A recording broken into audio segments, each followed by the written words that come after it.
بسم اللہ الرحمن الرحیم۔ ظفر صاحب دبئی سے پوچھتے ہیں، مفتی صاحب میری نائٹ جاب ہے اور مسجد بہت دور ہے تو میں عشاء کی نماز جماعت سے نہیں پڑھ سکتا تو کیا میں اکیلے عشاء کی نماز لیٹ پڑھ سکتا ہوں؟ ظفر بھائی، جتنا دور مسجد ہوگی نا جانے میں اتنا زیادہ ثواب ملے گا۔ ہر قدم پہ گناہ معاف ہوتا ہے، ہر قدم پہ ایک نیکی ملتی ہے۔ بہرحال یہ تو فضیلت کی بات ہے، لیکن شرعی مسئلہ یہ ہے کہ مسجد اگر آپ کے گھر سے بہت دور ہے، آپ کے محلے میں نہیں ہے، تو پھر آپ کے لیے مجبوری میں گھر میں نماز پڑھنا بھی جائز ہے۔ البتہ اگر مسجد آپ کے محلے میں ہے تو پھر آپ گھر میں نماز جائز نہیں ہے، لیکن آپ گھر میں بھی جب مجبوری میں پڑھیں تو جماعت کے ساتھ پڑھیں، فرض نماز گھر والوں کے ساتھ جماعت کرا لیں۔ گری ہوئی چیز اٹھا کر کھانی چاہیے یا نہیں؟ بھائی صاحب، گری ہوئی چیز میں کیا چیز، بیسیوں چیزیں ہوتی ہیں، کچھ بھی گر گیا آپ اٹھا کے کھا لو، مجھے کیا پتہ گٹکا گرا ہے، پان گرا ہے، کیا گرا ہے۔ اور پھر اگر کوئی کھانے کی چیز گری ہوئی ہے تو اس پہ کتنی مٹی لگی ہوئی ہے، کہاں گری ہوئی ہے۔ تو نارملی کوئی بھی گری ہوئی چیز ہو جو کھانے کی ہو اور صاف ستھری ہو تو اس کو اٹھا کے کھا لیں۔ اور یہ بھی اس میں ہے کہ آپ کی گری ہوئی ہے دوسرے کی گری ہوئی ہے، تو اگر کسی اور کے ہاتھ سے کوئی چیز گر گئی اور وہ آگے چلا گیا اور اتنی معمولی چیز ہے کہ آپ کو خطرہ ہے کہ بھی ضائع ہو جائے گی اگر میں نے نہیں کھائی، اور اس میں کوئی جیسے سیب گر گیا اور بندہ آگے چلا گیا، تو اب یہ تو نہیں کہ سیب کو لے کے آپ اس کے گھر تک پہنچیں گے W11 میں بیٹھ کے، تو سیب گر گیا تو آپ اٹھا لیں کھا لیں، کیونکہ اتنی چھوٹی چیز کے بارے میں لوگ پرواہ نہیں کرتے۔ کوئی ایسا نہیں ہے کہ اس کی اجازت، اس کو جب پتہ چلے گا بھائی گر گیا تھا کسی نے کھا لیا تو وہ ناراض بھی نہیں ہوگا۔ تو ایسی کوئی چیز اگر گر جائے جو گر کے گندی نہیں ہوتی تو اس کو کھانے میں کوئی حرج نہیں ہے، پہلے تو کوشش کریں جس کی ہے اس تک پہنچائیں۔ اور اگر لقمے کی بات کر رہے ہیں کہ لقمہ گر جائے دسترخوان پہ، تو اگر دسترخوان پہ لقمہ گر جائے تو پھر حدیث میں آتا ہے کہ جب تم میں سے کسی کے ہاتھ سے لقمہ گر جائے تو اس کو صاف کر کے کھا لے، ولا یدعھا للشیطان، اس کو شیطان کے لیے نہ چھوڑے، کیونکہ کھانا اللہ کی نعمت ہے۔ اگر ایک آدھ لقمہ زمین پہ یعنی دسترخوان پہ گر گیا ہے اور وہ تھوڑا بہت تک اس میں کچھ لگا ہے تو صاف بھی آرام سے ہو سکتا ہے، تو اس کو چھوڑ دینا یہ تکبر کی علامت ہے۔ اس لیے لقمہ اگر ہاتھ سے گر جائے تو اس کو بہرحال اٹھا کے کھانا چاہیے، نبی کا حکم ہے۔ میرے شوہر نے مجھے طلاق دے دی تھی اور اب ان کا انتقال ہو گیا ہے، میں جنت میں ان کے ساتھ رہنا چاہتی ہوں اور وہ بھی میرے ساتھ رہنا چاہتے تھے۔ آئیں تو پھر طلاق کیوں دی تھی بھائی؟ بہرحال دونوں بڑے اچھے تھے بھائی، طلاق دے کے بھی چاہتے ہیں کہ بھی ساتھ رہیں، کیا ہم آخرت میں مل سکتے ہیں؟ دیکھیں، طلاق کے بعد اگر آپ کہیں اور شادی کرتی ہیں تو پھر عورت اسی مرد کو ملتی ہے جنت میں جس کے ساتھ وہ آخری جس کی بیوی ہو۔ اب آپ کو ٹینشن ہوگی کہ اس چکر میں آپ ہو سکتا ہے شادی نہ کریں، تو ٹینشن نہ لیں۔ آپ کو اگر مناسب رشتہ ملتا ہے تو شریعت کا حکم ہے کہ شادی کر لی جائے، بغیر شوہر کے زندگی گزارنا شریعت میں پسندیدہ کام نہیں ہے۔ باقی پھر آپ کو آخری شوہر سے ہو سکتا ہے محبت ہو جائے، آپ اس کو مل جائیں، اور یہ اگر آپ کو خطرہ ہے کہ جنت میں آپ کا دل چاہے گا کہ پرانا والا ملے اور مل نیا والا رہے، تو جنت میں یہ خطرہ نہیں ہے۔ ما لا عین رأت ولا اذن سمعت ولا خطر علی قلب بشر، حدیث میں آتا ہے وہ نعمتیں جنت میں ملیں گی جو تم نے سوچ تو تصور بھی نہیں کر سکتے، تو آپ کی ہر خواہش پوری ہوگی۔ تو عین ممکن ہے، قاعدہ تو یہی ہے کہ جو آخری شوہر ہوتا ہے وہی ملتا ہے، یا تو اللہ اسی آخری شوہر کی دل میں آپ کے محبت بہت زیادہ ڈال دیں گے، یا ہو سکتا ہے اللہ آپ کی خواہش پوری کر دیں، آپ کو پرانے والے سے دوبارہ نکاح کرا دیں، تو اللہ کے لیے تو کوئی مشکل نہیں ہے، اور اللہ کسی قاعدے اور ضابطے کے پابند بھی نہیں ہے۔ تو اس لیے آپ کو پرانا والا ملے یا نیا والا ملے، اس بحث میں پڑے بغیر آپ کام وہ کریں جو شریعت کا حکم ہے۔ شریعت کا حکم ہے بھائی بغیر نکاح کے زندگی نہ گزاریں آپ۔ تو اگر آپ کو اچھا رشتہ ملتا ہے آپ شادی کر لیں، اللہ کی رحمت سے کوئی بعید نہیں ہو سکتا ہے آپ کو پرانا والا ہی مل جائے، یا نیا والا آپ کو پرانے سے بھی ہو سکتا ہے اچھا ملے۔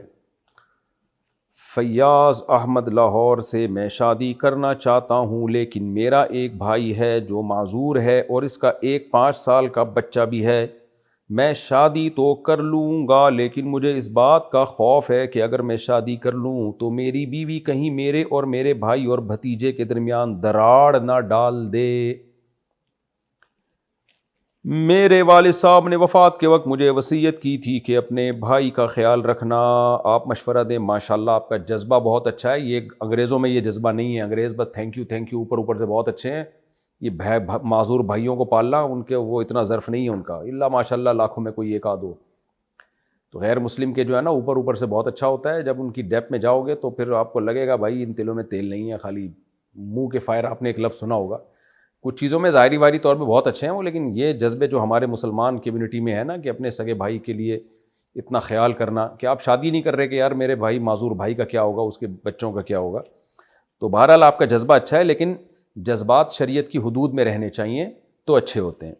اسلام نے آپ کو حکم دیا کہ آپ نکاح کریں، بغیر نکاح کے آپ زندگی گزاریں گے آپ اولاد سے محروم ہو جائیں گے، بڑھاپے میں آپ بھی تو معذور ہوگے، کون سہارا بنے گا؟ کیا معذور بھائی آپ کا سہارا بنے گا؟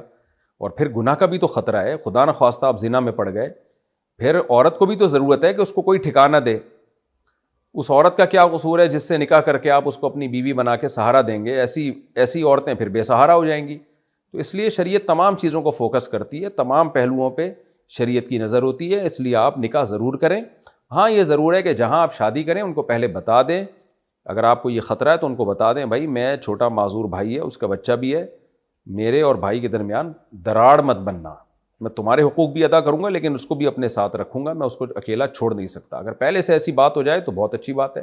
جابر بن عبداللہ رضی اللہ تعالیٰ عنہ نے، صحیح بخاری میں آتا ہے، کسی طلاق یافتہ یا بیوہ سے شادی کی تھی، تو نبی نے فرمایا کہ ہلا بکرن، بیوہ سے یا طلاق یافتہ سے کیوں کی تم نے؟ تم تو جوان و کواری سے کیوں نہیں کی؟ تو انہوں نے فرمایا یا رسول اللہ میری چھوٹی بہنیں ہیں، تو میں میچور خاتون سے اس لیے نکاح کر رہا ہوں کہ میری بہنوں کو بھی سنبھال لے وہ۔ تو اس سے پتہ چلتا ہے کہ بھائی نکاح میں پہلے سے بھی ایک چیز ہوتی ہے انسان کے ذہن میں کہ بھائی ایک میچور خاتون گھر میں آئے گی تو چھوٹی بہنوں کو سنبھال لے گی۔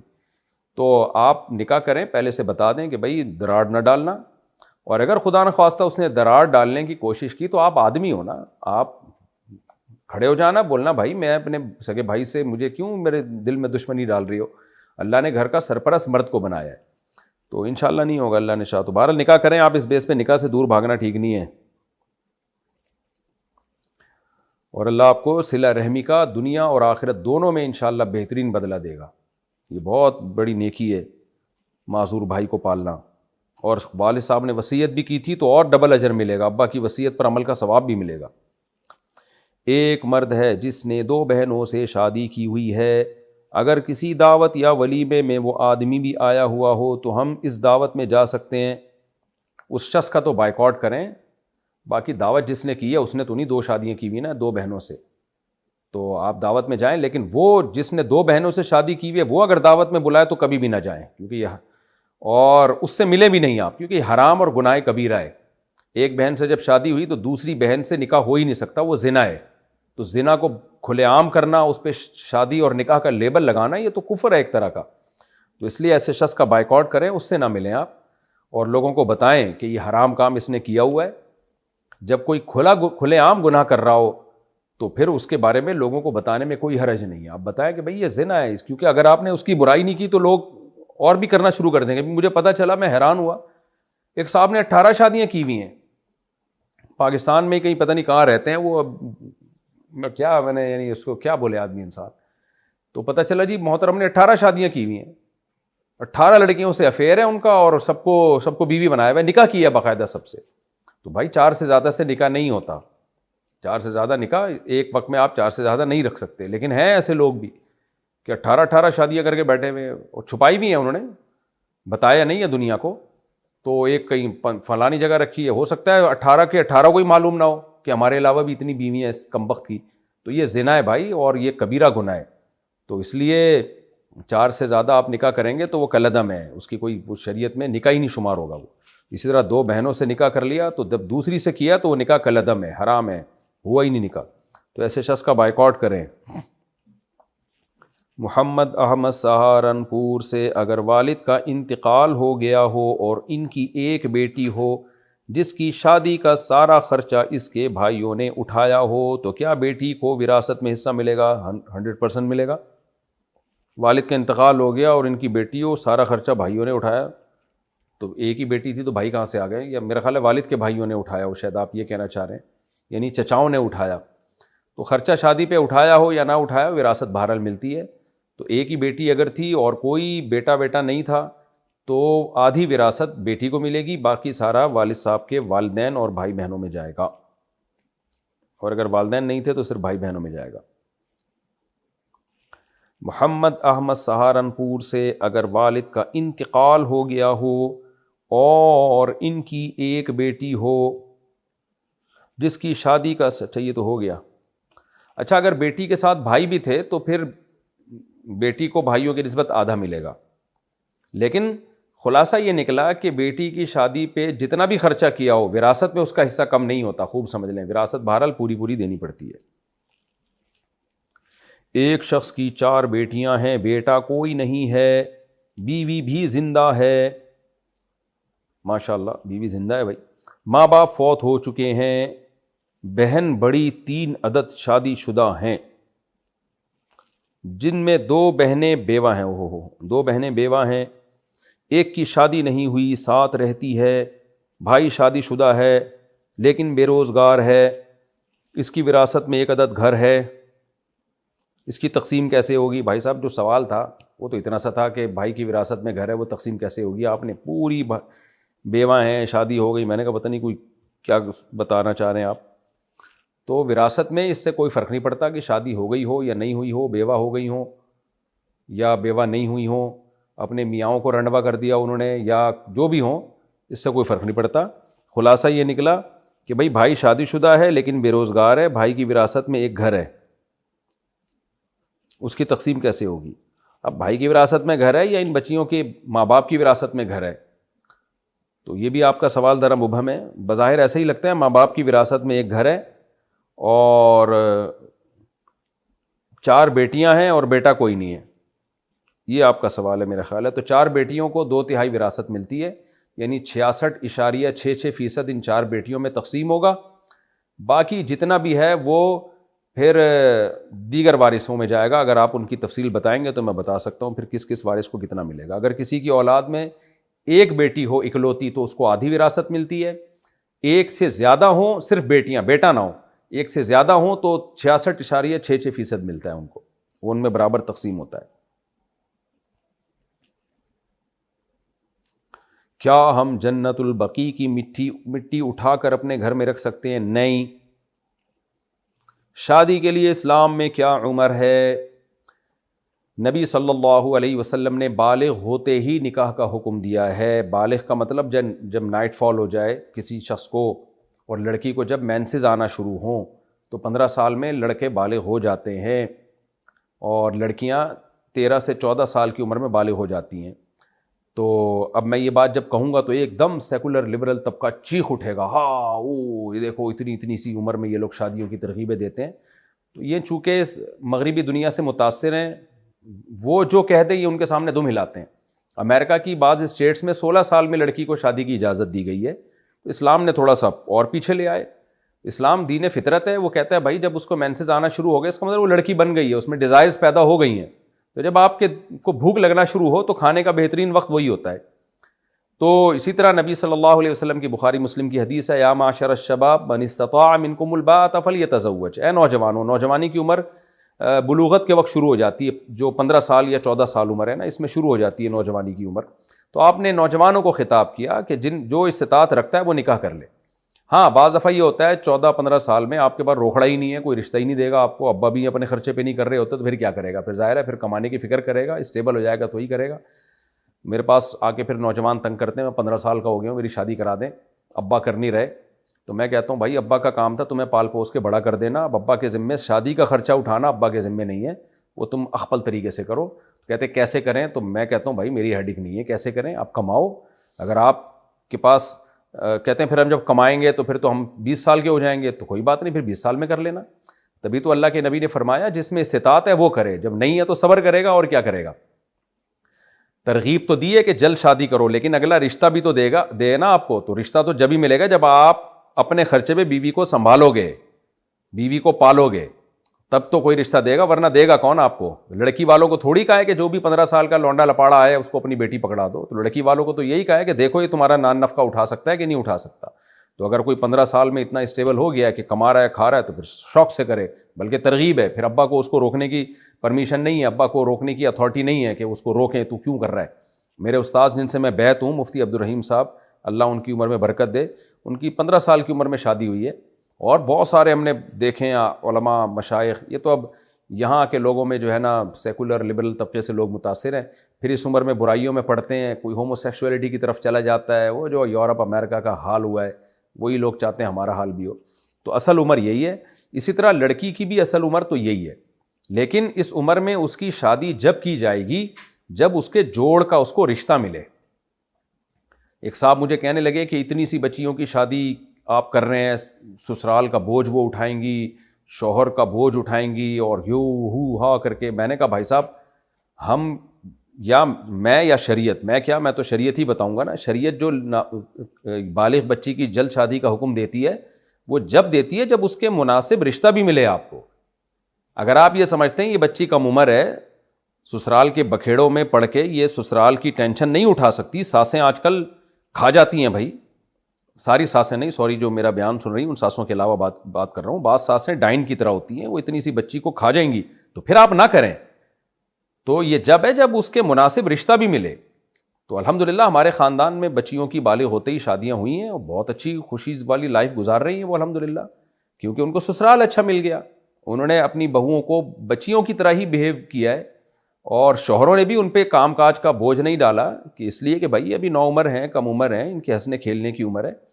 تو اس عمر میں دوستیاں آج کل شروع ہو جاتی ہیں، یورپ امریکہ میں تو بہت ہوتا ہے، 13 سال کی بچیوں کے بوائے فرینڈ، اور ایک نہیں 20 بوائے فرینڈ ہوتے ہیں ان کے، اور ان کے فزیکل ریلیشن بھی ہوتے ہیں، وہاں کوئی آواز اٹھانے والا نہیں ہے، یہ ظلم ہو رہا ہے۔ اسلام نے نکاح کی ترغیب دے دی کہ بچی کا گھر بس جائے گا، تو اس پہ لوگ آواز اٹھاتے ہیں، شور مچاتے ہیں۔ اور ویسے بھی جب کم عمری میں بچی کی شادی ہوتی ہے تو سسرال کے حساب سے وہ ایڈجسٹ ہو جاتی ہے، لیکن اس میں یہ بہرحال ضروری ہے کہ سسرال اچھا ہو، اسرائیل والا سسرال نہ ہو۔ تو اگر نہیں ملتا رشتہ تو پھر تو نہیں کرنی چاہیے بچی کے لیے، کم عمری میں اس کے جوڑ کا اس کو سنبھالنے والا مناسب رشتہ نہیں ملتا تو پھر تو بھائی نہیں کرنی چاہیے، پھر تو 20 سال میں بھی نہ کریں۔ ایک صاحب کہنے لگے نا اتنی کم عمر کی شادی، اگر اچھا رشتہ نہ ملے تو ہم کیا کریں، اس کی شادی جلدی کیسے کریں؟ میں نے کہا بھائی اچھا رشتہ نہ ملے تو پھر 40 سال میں بھی نہ کریں۔ لڑکی کا نکاح جلدی کرنے کی ترغیب اسی صورت میں ہے جب اس کے پیرالل اس کے مناسب رشتہ بھی ملے، اور مناسب رشتے میں ہر چیز دیکھی جاتی ہے کہ یہ اسے سنبھال بھی پائے گا کہ نہیں سنبھال پائے گا۔ تو اگر مل رہا ہو پھر کر دینی چاہیے۔ آج تک ایسا ہی ہوتا رہا، میری دادی بتایا کرتی تھی، میری 13 سال میں شادی ہوئی، ماشاءاللہ کتنی اچھی لائف گزاری انہوں نے، اولادیں بھی ہوئیں اور زندگی کو انجوائے کیا، اور 80-85 سال میں ان کا انتقال ہوا۔ 80 سال کے بعد تو ان کی عمر ہی بڑھنا بند ہو گئی تھی، جب بھی پوچھتے تھے ہم کہتے تھے 80 سال، ہم کہہ رہے تھے اماں ہم آپ سے پتہ نہیں کتنے سالوں سے پوچھ رہے ہیں، 80 ہی کی ہیں آپ۔ تو ایسی صحتیں تھیں ان لوگوں کی ماشاءاللہ۔ تو اب ہمیں سارا فطرت سے بغاوت پہ لے جا کے ہمیں برباد کر دی ہے۔ البتہ یہاں ایک سوال ہوتا ہے، بھائی پھر تعلیم کیسے ہوگی، ایجوکیشن کیسے کمپلیٹ کرے گی؟ وہاں میں بار بار کہتا ہوں کہ باپ کا کام ہے بچی کو تعلیم دینا، جب رشتہ آ جائے تو سسرال کے حوالے کرے، اور سسرال کو بولے اب کمبخت تو پڑھائے گا اس کو، داماد کو بولے۔ جیسے آپ کی بچی میڈیکل کالج میں پڑھ رہی ہے، اچھا رشتہ آ گیا تو باپ کو چاہیے اب اس کی شادی کر دے، اور سسرال سے بولے اب یہ بہو کا خرچہ بقیہ تم اٹھاؤ گے، میڈیکل کالج میں جو 2 سال رہ گئے بغیر تو یہ 2 سال کا خرچہ تم اٹھاؤ گے، کیونکہ تمہاری بہو بھی ہے، یا میری بیٹی ہے، جب تک میرے گھر میں تھی میں نے پڑھایا ہے، اب تم جیسے بغیر تو استغفر اللہ، یعنی تم لوگوں کے گھر میں جا رہی ہے تو اب بقیہ خرچہ تم اٹھاؤ گے۔ اگر وہ اٹھانے پر ایگری ہے اس کا مطلب خاندانی لوگ ہیں، لیکن بے شرم لوگ آج کل تیار نہیں ہوتے، ان کو ریڈی میڈ ڈاکٹر چاہیے، وہ چاہتے ہیں انویسٹمنٹ باپ کی ہو اور ڈاکٹر بننے کے بعد پیڑے ہم کھائیں۔ تو ایسے بے غیرت لوگوں میں شادی کرتے کیوں ہو پھر؟ اچھا بھائی، اچھا میرے بھائی، آئی بروز کے بال اگر زیادہ لمبے ہوں تو ان کو قینچی سے تھوڑا سا تراش لینا کیسا ہے؟ نہیں جی، آئی بروز کے بالوں کو تراشنا جائز نہیں ہے، البتہ اگر کوئی بال خراب ہو گئے ہوں، جیسے بعض لوگوں کے بال کسی بیماری کی وجہ سے یا ویسے ہی کوئی وائٹامن شیٹامن کی کمی ہو جاتی ہے، آڑے ترچھے کانٹوں کی طرح ٹیڑھے میڑے ہو جاتے ہیں، تو ان کو سیدھا کرنے میں میرا خیال ہے کوئی حرج نہیں ہونا چاہیے، کیونکہ حدیث میں جو آئی بروز بنانے کا حکم دیا، بنانے سے روکا گیا ہے، وہ اس لیے کہ اللہ کی تخلیق کو بگاڑا نہ جائے۔ ہر شخص کو اللہ نے ایک خاص قسم کی آئی بروز دی ہے، اس میں ڈینٹنگ پینٹنگ کر کے کوئی چینجنگ نہ کریں. جیسے خواتین بیوٹی پارلر میں جا کے باریک بنا لیتی ہیں, دیکھنے میں بری بھی لگتی ہے وہ, تو وہ حرام ہے, ناجائز ہے. لیکن اگر کوئی بال آڑا ترشا ہو گیا ہے, بہت زیادہ ادھر ادھر جا رہا ہے, تو اس کو کاٹ لینے میں میرا خیال ہے کوئی حرج نہیں ہونا چاہیے. جو ہم نے علماء کرام سے سنا ہے وہ اس کی اجازت دیتے ہیں, کیونکہ یہ چیز پھر تغییر خلق اللہ میں آتی نہیں ہے. یعنی اللہ کی تخلیق کو بگاڑا نہیں جا رہا بلکہ سنوارا جا رہا ہے.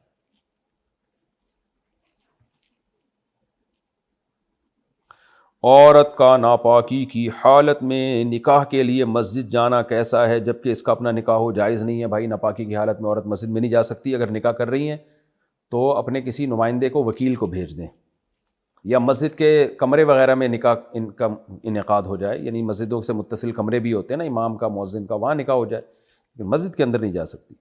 بغیر وضو کے لیٹ کر موبائل میں قرآن پڑھنا کیسا ہے, جائز ہے. مفتی صاحب کیا سجدے کی حالت میں تلاوت کر سکتے ہیں؟ نہیں کر سکتے, حدیث میں منع ہے. میں عالمہ نہیں ہوں, لیکن کیا علماء سے سن کر دین کی باتیں عورتوں کو بتا سکتی ہوں؟ جی بتا سکتی ہیں, لیکن واعظہ بننا جو ہے نا, واعظ یعنی واعظ و نصیحت کرنا, اس میں اپنے بگڑنے کے خطرات بہت ہوتے ہیں. جب آپ پبلک کو بٹھا کے نصیحت کریں تو لوگ واہ واہ بھی کرتے ہیں, عزت بھی دیتے ہیں, ہدیے نذرانے بھی بعض دفعہ آنا شروع ہوتے ہیں, انسان کا نفس خود بگڑنے لگتا ہے. اس لیے علماء کہتے ہیں کہ عوام میں واعظ و نصیحت کے لیے ضروری ہے کسی بزرگ سے خود اصلاحی تعلق قائم کریں, کسی کو مینٹور بنائیں. تو آپ بھی اگر خواتین میں بیان کرنا چاہتی ہیں تو کسی بوڑھے اللہ والے بزرگ سے اصلاحی تعلق قائم کریں, کیونکہ جوان عورت کے لیے کسی جوان شیخ سے بیعت ہونے میں بھی آج کل فسادات کا بڑا خطرہ ہوتا ہے. کیونکہ انسان جتنا بھی نیک ہو, بہرحال آدمی پہلے ہوتا ہے, وہ نوجوان ہی ہوتا ہے, اس میں خود اس کے بگڑنے کا بھی خطرہ ہوتا ہے. کیونکہ پیر و مرشد کوئی فرشتہ تو نہیں ہے نا, ہے تو وہ انسان ہی, اس میں بھی خواہشات ہیں. تو اس لیے جو بھی جوان لڑکیاں ہیں, جب میں ان کو مشورہ دیتا ہوں کسی سے بیعت ہونے کا, تو میں یہی کہتا ہوں کہ جوان پیر و مرشد کے بجائے کسی بوڑھے سے بیعت ہو, اور ایسے بوڑھے سے جس کے پر علماء کو اعتماد ہو. مفتی صاحب کیا سجدے کی, یہ ہو چکا میرے بھائی, کیا قرآن پڑھ کر مرحوم والدہ کو ثواب پہنچایا جا سکتا ہے؟ جی پہنچایا جا سکتا ہے, لیکن حدیث میں جس چیز کی ترغیب ہے وہ کام کرنا چاہیے, وہ ہے صدقہ. تو کوئی بھی اچھا کام کر لے, مسجد کی تعمیر, مدرسے میں پیسے دے دیے, صدقہ, پیسے کو زیادہ فوکس کریں. آج کل مسلمان چاہتے ہیں ہم سے نمازیں پڑھوا لو, روکھڑا نہیں نکالنا جیب سے. اگر کسی عورت کی عشاء کی نماز غلطی سے قضا ہو جائے اور صبح اس کے ناپاکی کے ایام شروع ہو جائیں, تو اس کی قضا ناپاکی کے ایام ختم ہونے کے بعد پڑھے گی, اور کس وقت پڑھ سکتی ہے؟ جی ناپاکی کے ایام ختم ہونے کے بعد وہ جب چاہے قضا پڑھ لے, ناپاکی میں نہیں پڑھ سکتی. لیکن یہ کبیرہ گناہ ہے نماز کا قضا کر دینا, خوب سمجھ لیں.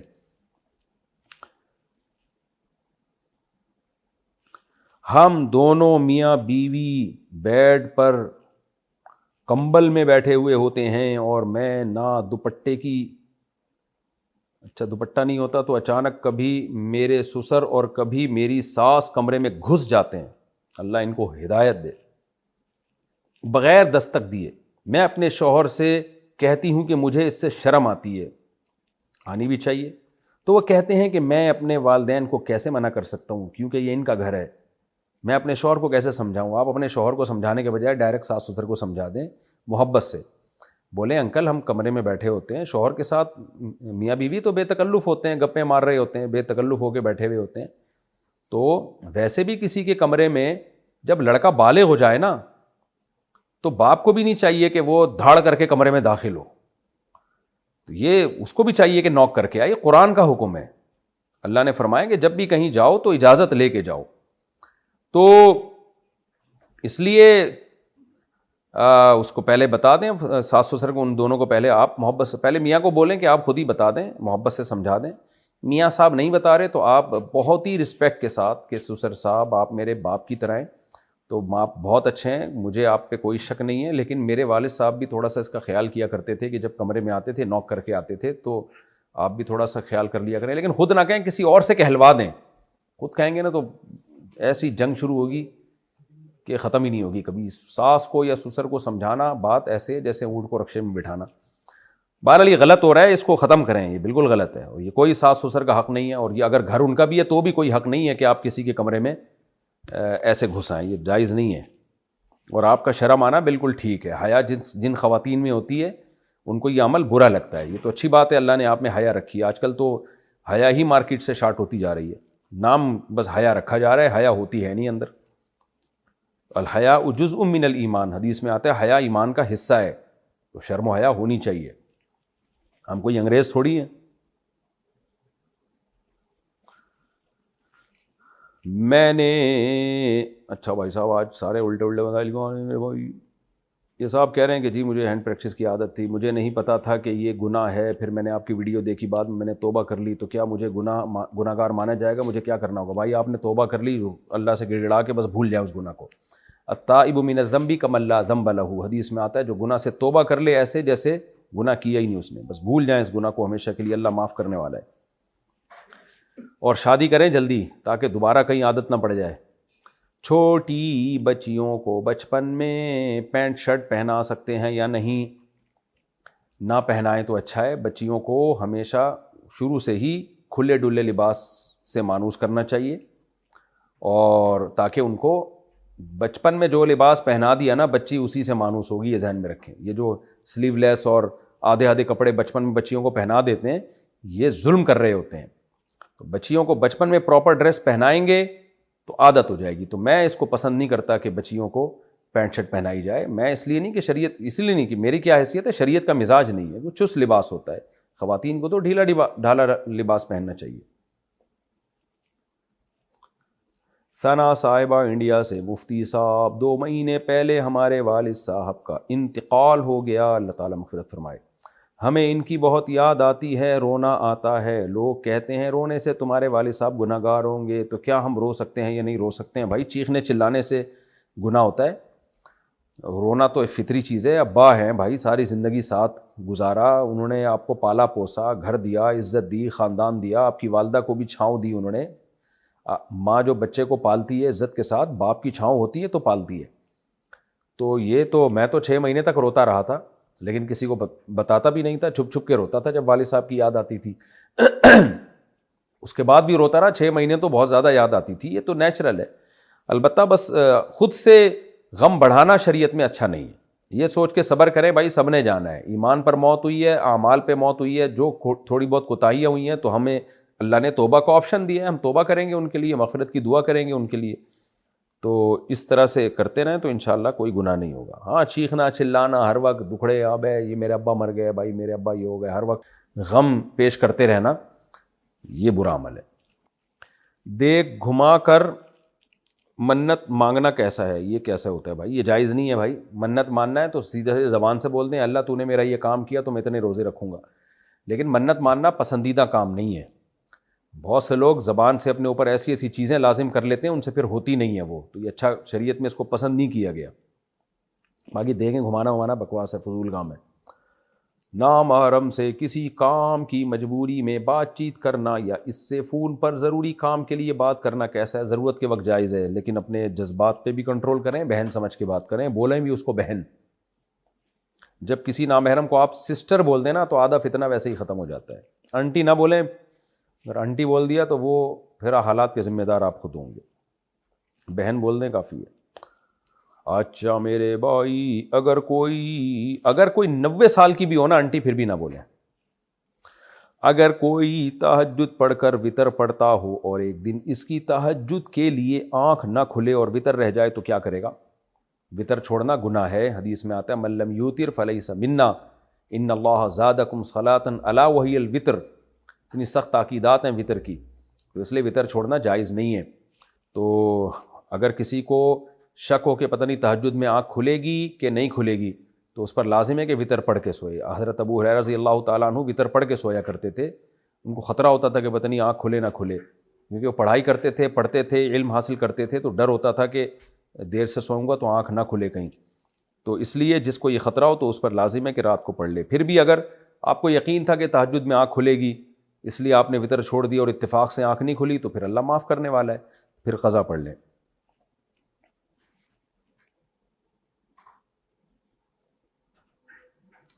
سکھوں کے گردوارے میں جو لنگر ملتا ہے کیا مسلمان اس کو کھا سکتے ہیں؟ دیکھیں مذہبی رسومات میں کسی کی بھی شرکت جائز نہیں ہے. سکھوں کے ساتھ دوستی بھی رکھ سکتے ہیں آپ, یعنی ایک ایز اے انسانیت, جیسے سب سے اچھی طرح سے ملتے ہیں، یعنی یہ دوستی مراد ہے میری، تو ان سے بھی آپ اچھی طرح سے ملیں. گفٹ بھی دیا جا سکتا ہے اگر آپ کے سکھ لوگ دوست ہیں، لیکن مذہبی رسومات میں شرکت جائز نہیں ہے.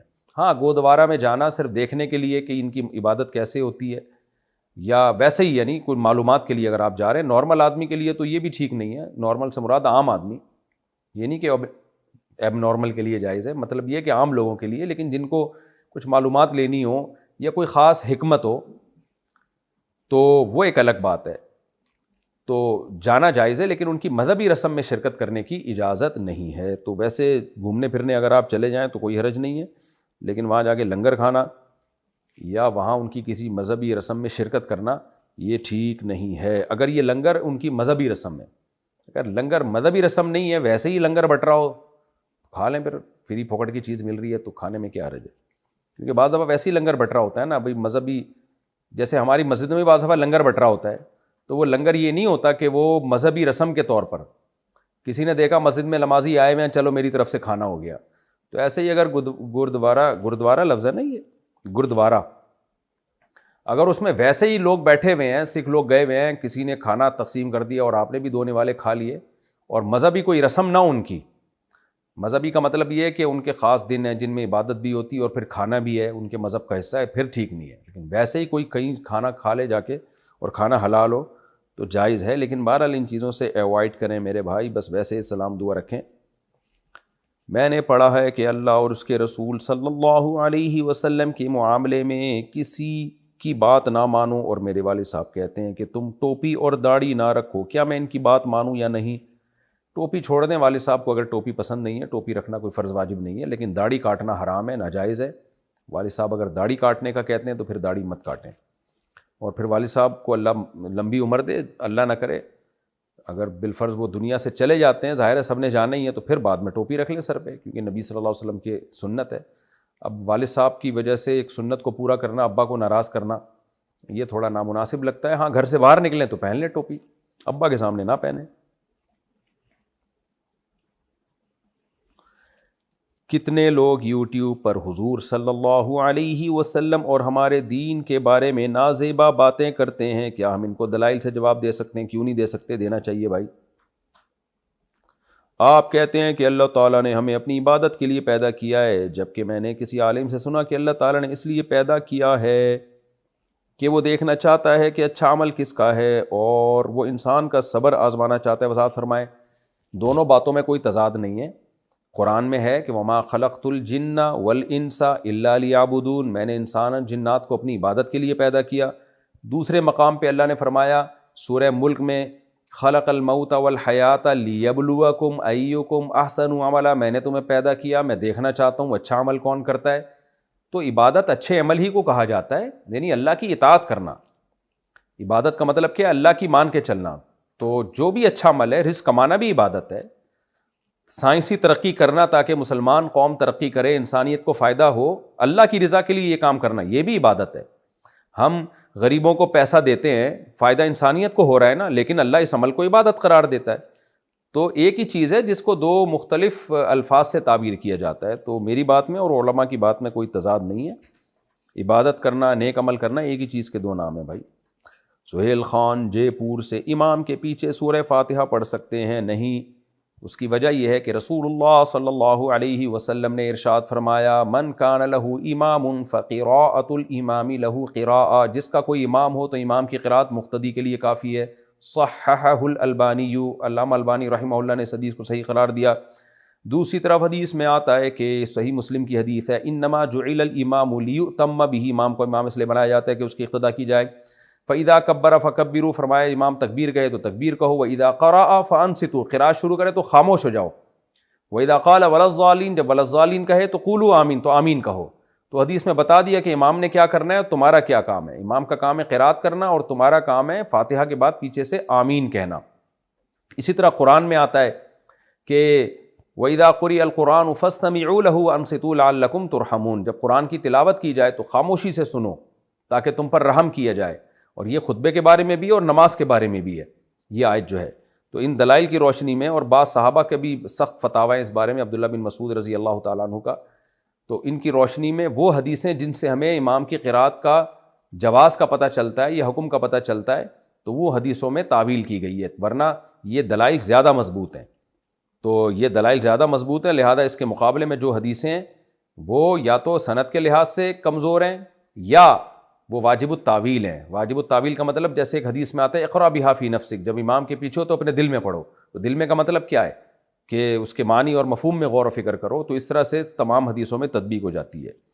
اور یہ جو حدیث ہے لم یقرأ بفاتحۃ الکتاب لا صلاۃ لمن لم یقرأ بفاتحۃ الکتاب، جو فاتحہ نہیں پڑھتا اس کی نماز نہیں ہوتی. تو پوری حدیث یوں ہے من لم یقرأ بفاتحۃ الکتاب فصاعدا، صحیح مسلم میں الفاظ ہیں، جو سورہ فاتحہ نہیں پڑھتا اور آگے تلاوت نہیں کرتا اس کی نماز نہیں ہوتی. تو ہم کہتے ہیں امام کے پیچھے آپ تلاوت تو کرتے ہی نہیں ہو، فاتحہ کے بعد تو ویسے بھی آپ خاموش ہوتے ہو. تو جو اس حدیث کا مطلب ہے وہ اس حدیث کا بھی مطلب ہے جس میں آتا ہے کہ جو فاتحہ نہیں پڑھتا اس کی نماز نہیں ہوتی. تو اس سے پتہ چلتا ہے کہ فاتحہ نہیں پڑھنے کا مطلب جو امام کے پیچھے ہے حکماً اس نے فاتحہ پڑھ لی ہے. تو امام کی قرات مقتدی کے لیے کافی ہے. مطلب یہ جب امام نے پڑھ لیا تو مقتدی کو بھی یہی سمجھا جائے گا اس نے پڑھ لی ہے. تو ان دلائل کی روشنی میں اس کو ہم جائز نہیں سمجھتے. اب جب یہ میں دلائل دیتا ہوں تو لوگ کہتے ہیں ایکچولی یہ حنفی ہے نا اس لیے ایسی باتیں کر رہے ہیں. تو پھر ایکچولی آپ اہل حدیث ہیں اس لیے آپ ویسی باتیں کر رہے ہیں. پھر تو کوئی اسلام کے دلائل دے تو ایکچولی یہ مسلم ہے تو اس لیے اسلام کے دلائل دے رہے ہیں. اور جو ایتھیسٹ ہے ہم اس کو کہیں ایکچولی یہ چونکہ ایتھیسٹ ہے اس لیے خدا کی نفی کے دلائل دے رہا ہے. پھر تو کسی کی کوئی بات سنی نہیں جائے گی میرے بھائی. تو یہ کہنا کہ یہ حنفی ہیں یہ شافعی ہیں، دلائل سے میں بات کر رہا ہوں. میں کیا ہوں وہ تو میں جانتا ہوں.